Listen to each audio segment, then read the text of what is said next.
Hello, everyone. Thanks for joining another episode of the PM Learning Series, a series of live streaming events where industry thought leaders and product practitioners share their product building journey and lessons learned along the way to inspire current and aspiring product builders like you to level up your product career. My name is Shivi. I am a product leader at LinkedIn, as well as the host for the PM Learning Series.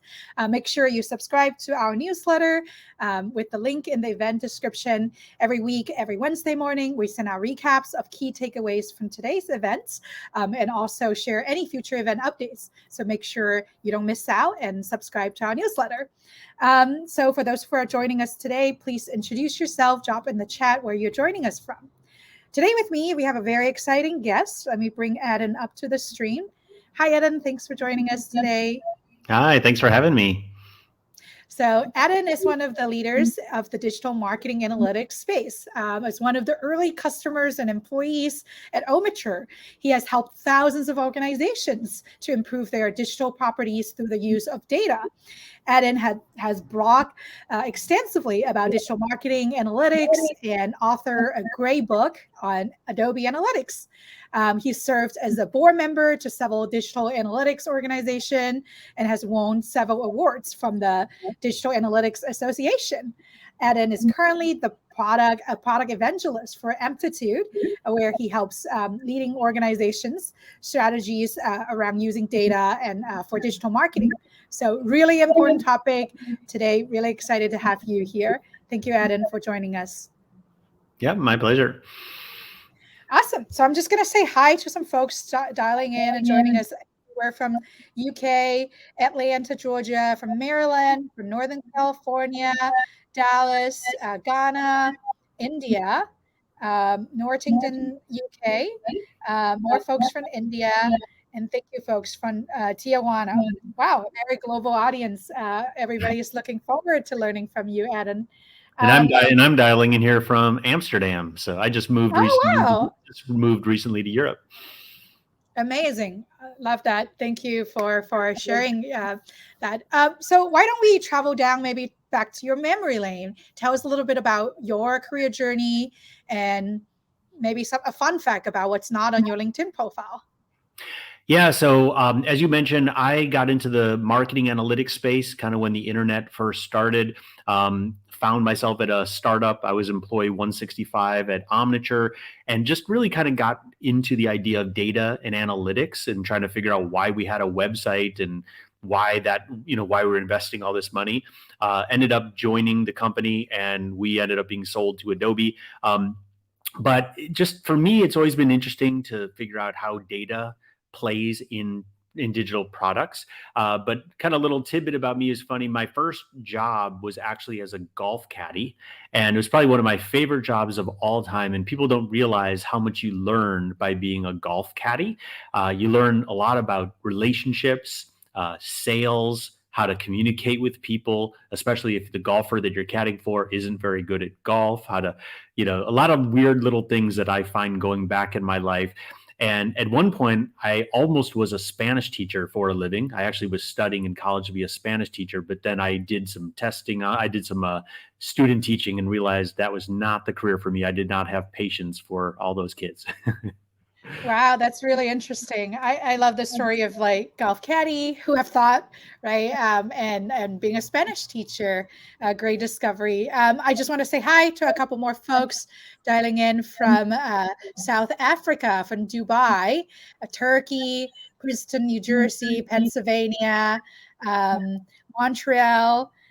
Yeah, go golf caddy. So that's some folks asking what is golf caddy. I guess those are the poor people that have to carry the bag around and follow the golfer. So back before they had carts. Yeah. All right. So today's topic again is about the merging, forces between product management and marketing. So maybe let's talk about, looking back into some of the history and how digital marketing and product has evolved over the past few decades.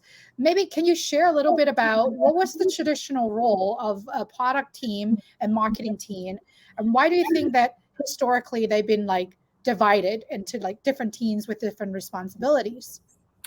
Yeah, I think it's an interesting dynamic that happened, and it's based on history. And a lot of people may not know some of the history, but when the internet first came about, digital advertising became really important. Google keywords were the kind of the big driver. And what happened is that marketers owned the digital advertising, but they needed to have a place to send someone who clicked on a banner ad or a Google keyword. That ended up being the website. So marketers ended up running the website, designing the website, putting all the content on. And then about when the iPhone came out, the world moved into apps. And apps were a little bit of a different beast. And the most technical people at the company were basically assigned to go work on apps. And those people ultimately evolved into the product team. So the product team was more concerned with, are people using the app? Are they retaining? Are they doing the flows we want them to do? Versus the marketers who are more about the advertising. How did we find them? And these two groups ended up kind of diverging a little bit, where marketing was focused so much on acquiring people, and then the product team was more on the experience and the retaining of people. And in the analytics space, that got even worse because marketers used a different set of analytics tools for acquisition, and then product teams started using their own tools for telemetry and product analytics on the actual app. And so I think this thing kind of diverged, ironically, because of platform, which absolutely makes no sense because nowadays people are using the website and the mobile app interchangeably. And but you've got oftentimes two different teams managing two different experiences, and the one who suffers is ultimately the customer who has these weird disjointed experiences. Yeah, I think thanks for the great overview of how the historical context of how the two teams diverged. But there's a lot of key changes in the digital marketing, landscape, as you alluded to a little bit. So what makes it necessary for the two teams start to coming together? I think also MP2 is pretty known for you guys have a couple thought leaders in, let's say, in the growth space. So more and more so companies are talking about, hey, if we need to drive growth, marketing and product really need to come together more. And who is going to be, is there a separate team? Is it part of marketing? Is it part of product? So maybe can you share kind of your expert point of view on the evolution of the changes in the landscape and what brings the two teams closer together? Yeah, absolutely. I mean, what we're seeing is this weird convergence right now, and we're seeing that the customer has to be put at the center. And I think the companies that are focused on this split between marketing and product are starting to lose out because customers are recognizing that they're having a bad experience. And the companies that are really seeing that they could bring product and marketing together are doing much better in terms of growth, acquisition, and retention. I just think the current model of product and marketing not collaborating is just unsustainable. And I think digital analytics is nowadays all about listening to your customers. And in the old days, you would see your customers face to face.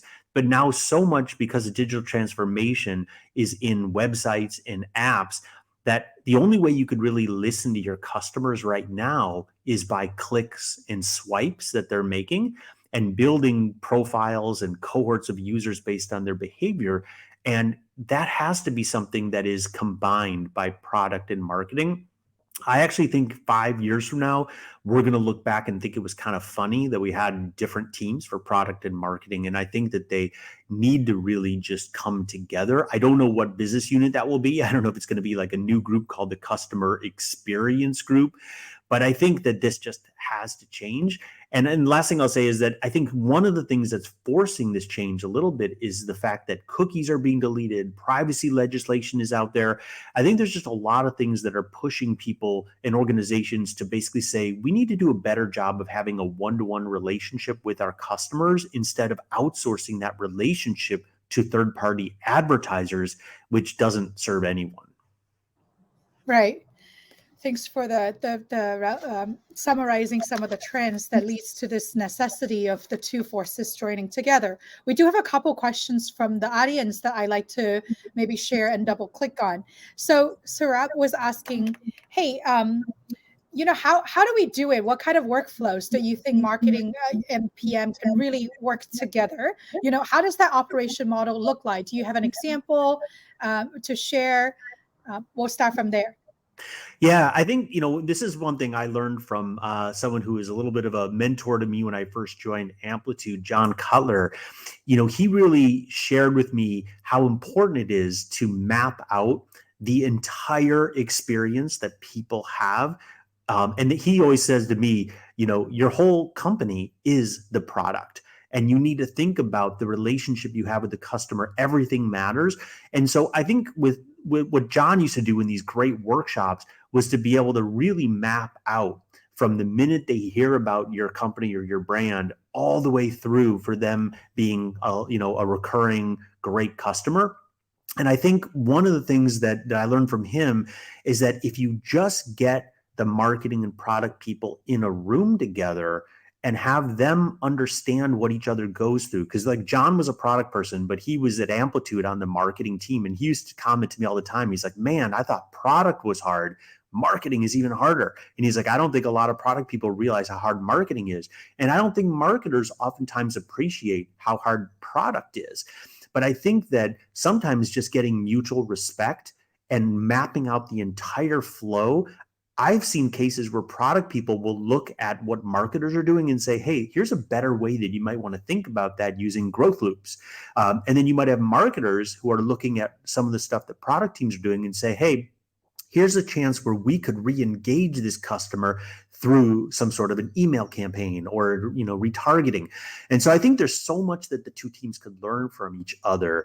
And I think a lot of it is just breaking down barriers of communication and just putting that customer in the center.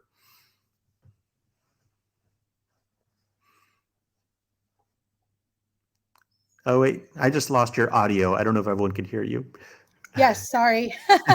Speaking of mute, I was saying that yes, John is actually also going to be our guest in a show up in the in June. So for folks who are following us, please subscribe to the newsletter so that you know when John is speaking and can listen to it. Ed, and I wanted to ask this question from our member who wanted to talk about maybe getting into the operational side of like, hey, a lot of times we build a persona, for example, of like, hey, this is potentially the type of customer we want to build, and then we socialize it. Sometimes that persona is built by marketing, sometimes it's product, sometimes it's user research, right? But then you have a lot of data at a very granular level, clicks, whether they sign up for this webinar or download this ebook. How do you bring the two together, the granularity of a general understanding of a persona and then the actual like clicks data, and how do you form a complete and accurate understanding of your customer and your target users? Yeah, that's a great question. Personas can be super useful, but they also can be somewhat generic. And one of the things that's really cool in our space, especially in the Amplitude product, is that we build customer profiles where we see the full event stream for any user. And so what's nice is you can build a persona and turn that persona into a cohort of users.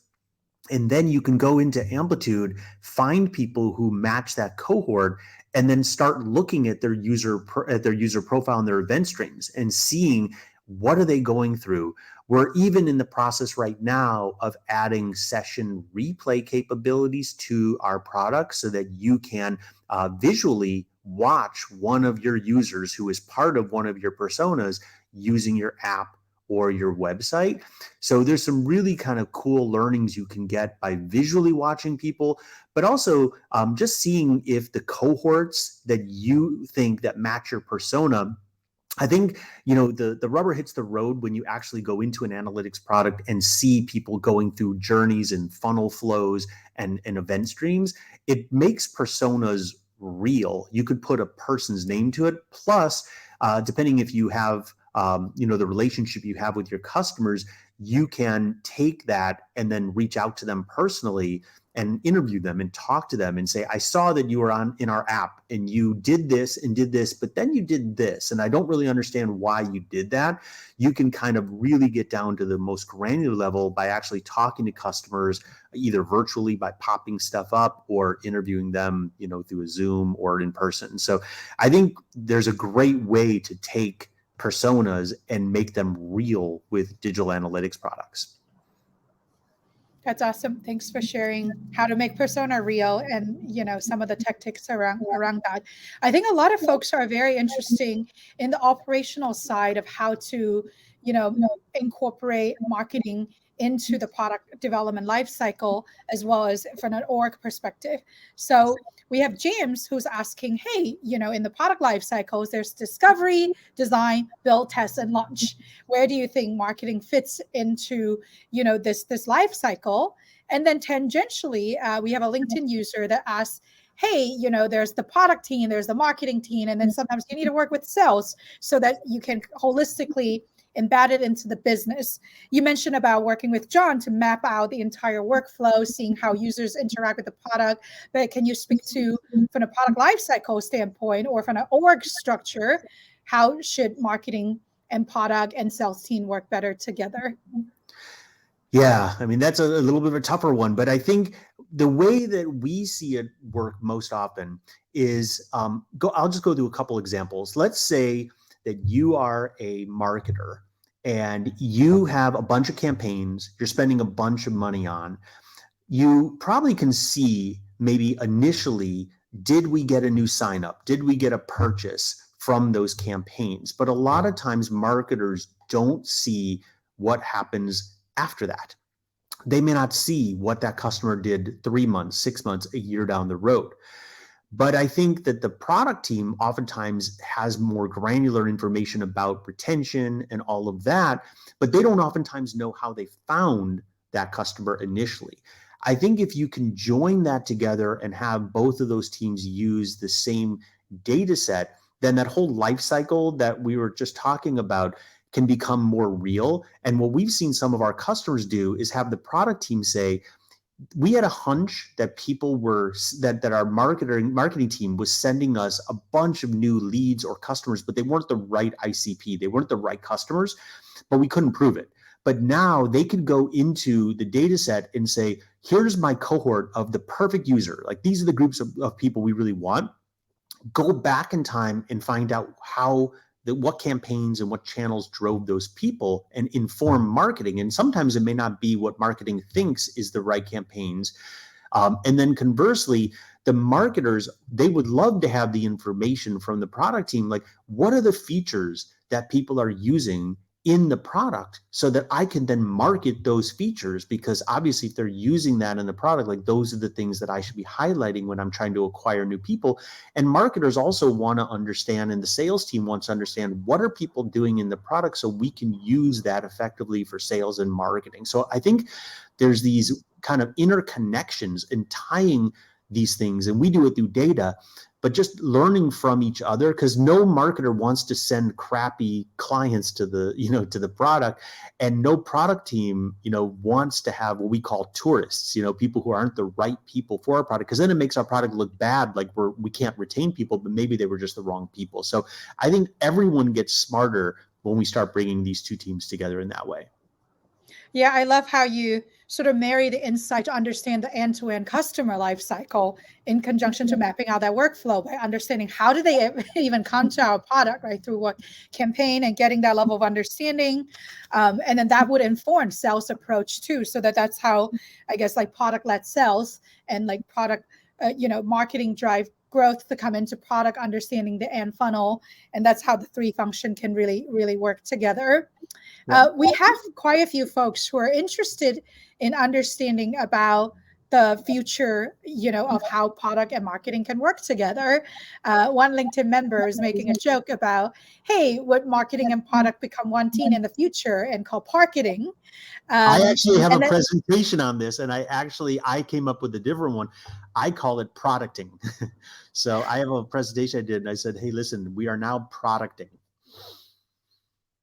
That's awesome. And then how much do you think like the data and customer insight will then go into driving, let's say, prioritization for certain features, not just understanding of the customer, but how do you maybe knowing like what features people really want and using data? Any thoughts there on how to use data to enhance decision making and prioritization?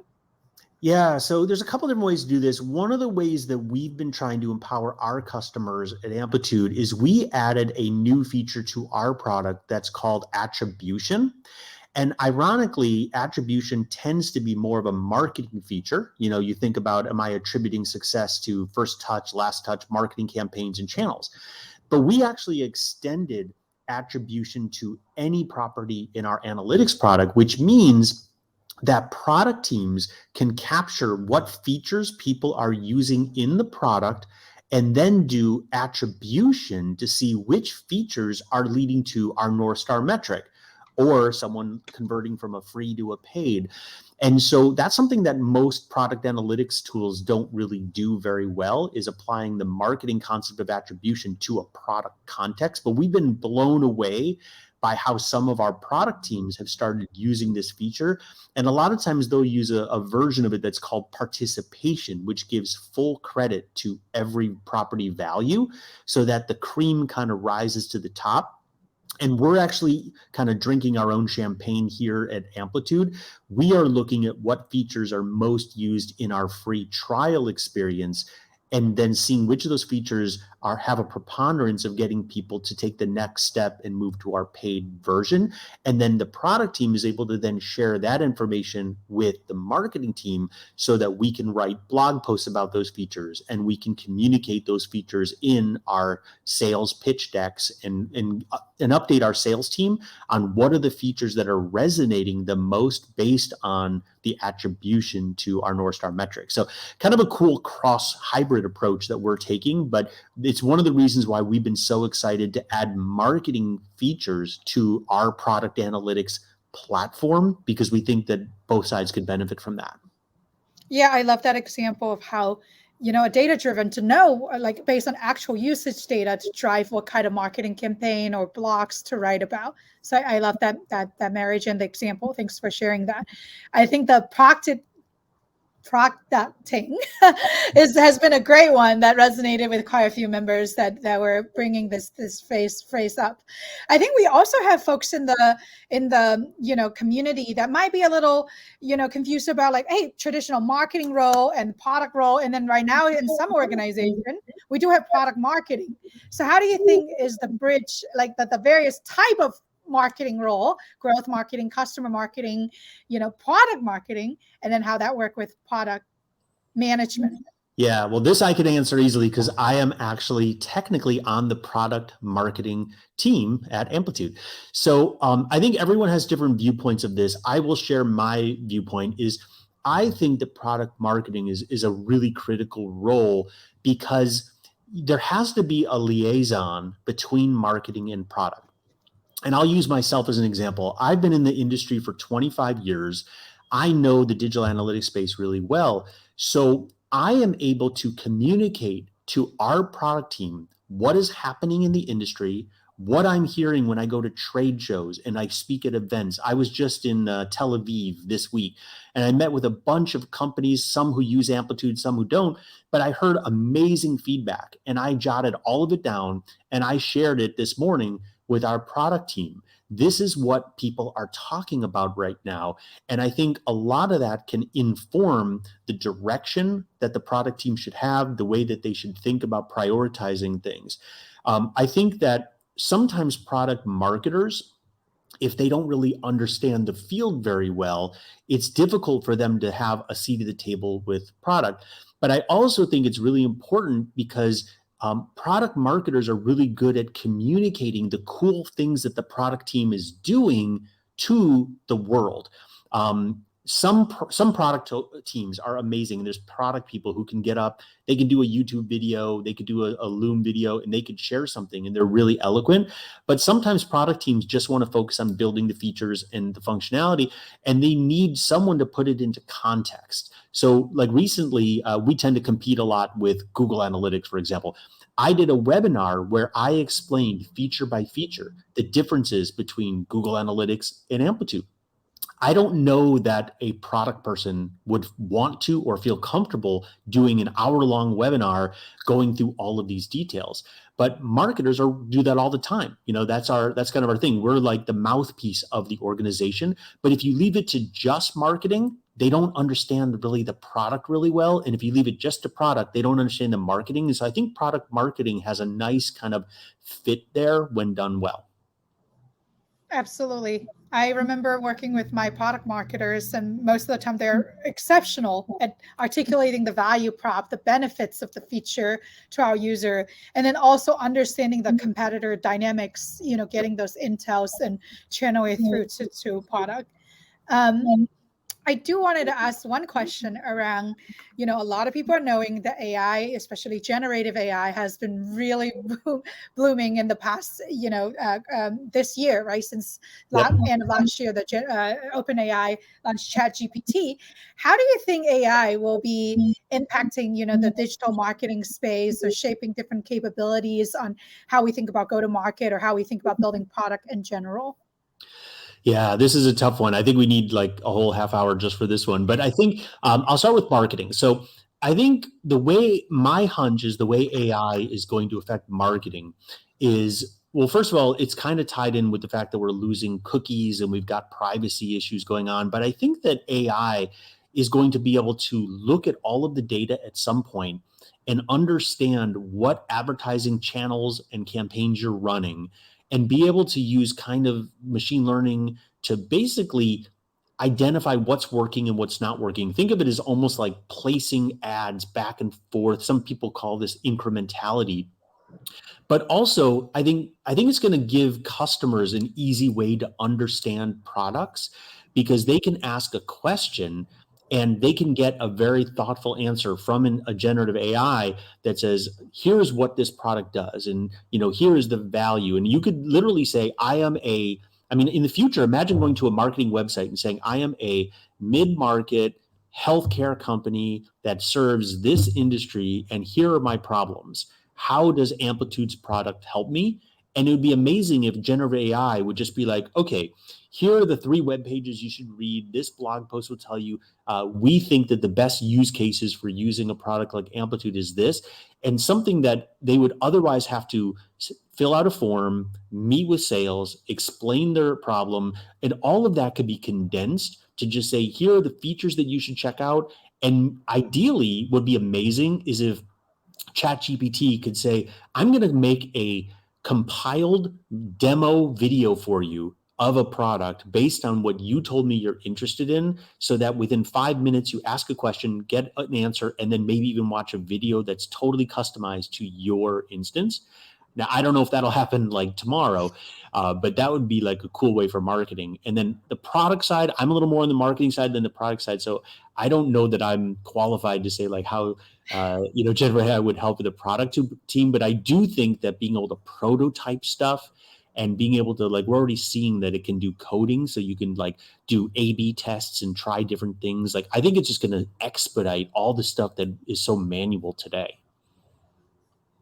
Yeah, absolutely. I think it's really resonating with the community. Earlier, you mentioned about the collaboration between the 3 function, product marketing and sales. So having that integrated product motion, it's really important for the merging forces of the 2 teams. We do coming up pretty quite on time, but I have one more question from the audience. Let's say if you're more of a junior digital marketer, or you're becoming a digital marketer, and right now it's a tough market, and with all the different changing ideas, different AI stuff, what's some of your career advice on someone who's in that space and trying to maybe excel in marketing? Yeah, I would say that a lot of times in the marketing space, people have bet their career on how well they can set up digital campaigns, digital advertising. And I think a lot of that is going to be automated and is going to go away. And I think you don't want to be in that role because you're going to be in trouble. I think that what will probably be more difficult for AI to take away is really the synthesis of why does your product exist? What is its differentiators from competitors? What is the functionality that you need in order to stay ahead?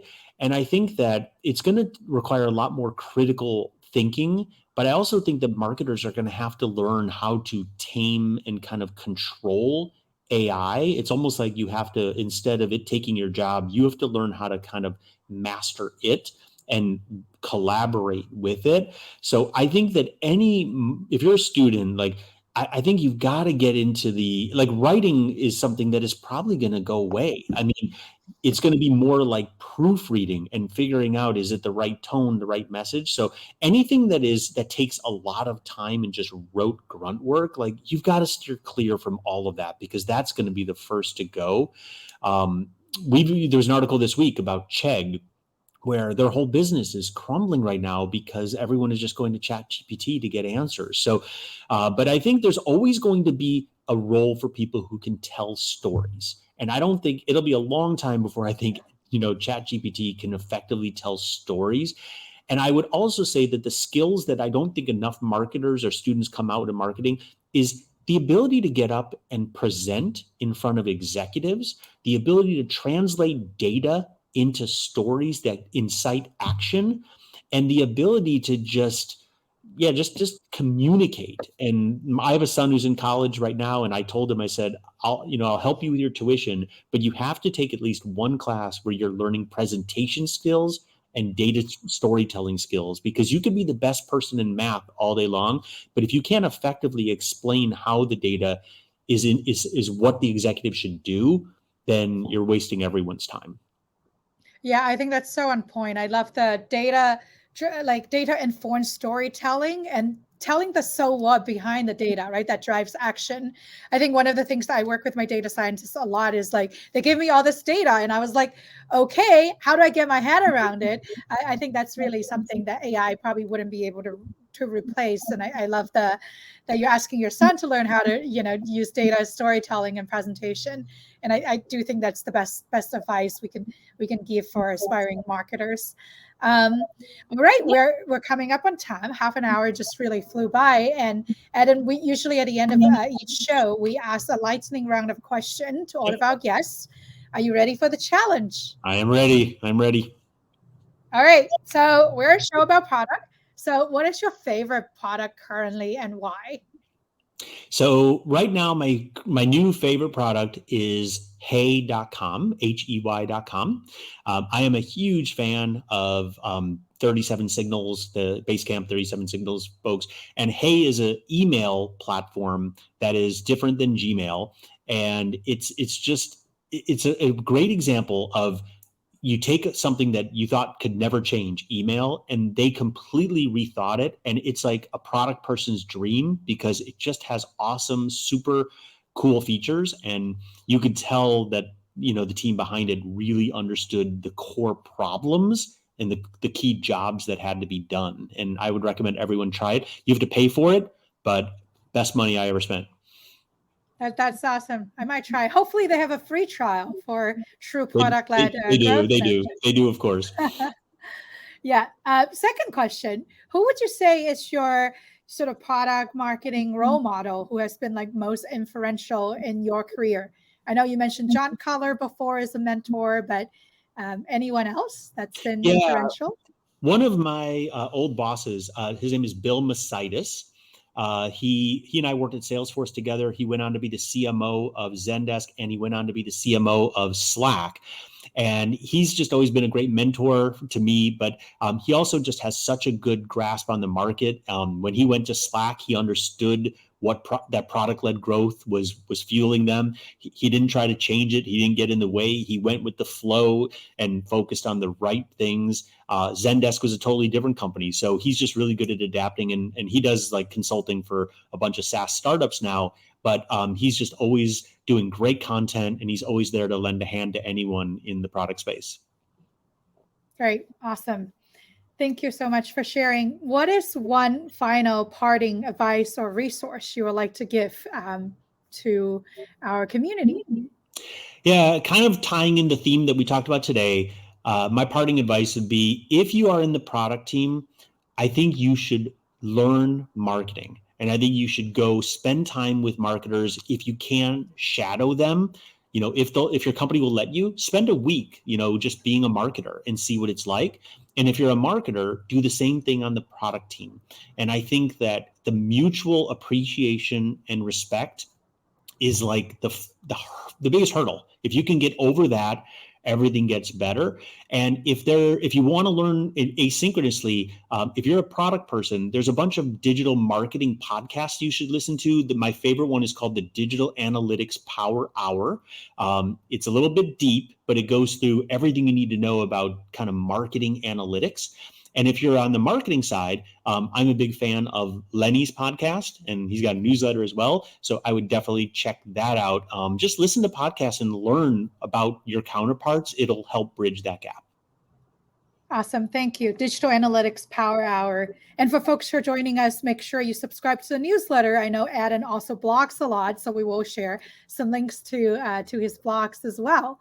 Thank you so much, Adam. I know the time really flew by, but there's a lot to learn from you. And I would just end with Proctor King.